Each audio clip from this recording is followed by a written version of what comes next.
দেখে নেই আজকের কলকাতা ফটাফট 1 থেকে 3 বাজি রোলিং করবেন।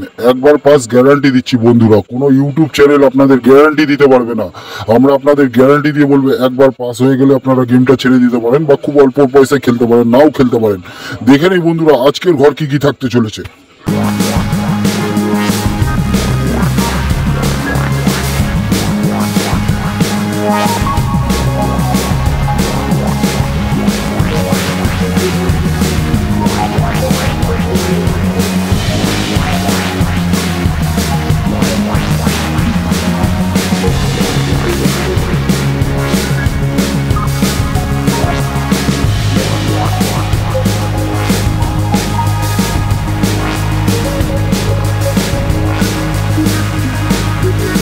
বন্ধুরা এরকম ভিডিও রোজ পাওয়ার জন্য দাসবাবু চ্যানেলটিকে অবশ্যই সাবস্ক্রাইব করে রাখুন।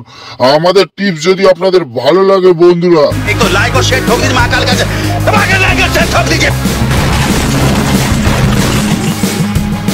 ধন্যবাদ বন্ধুরা, আপনাদের দিন শুভ হোক।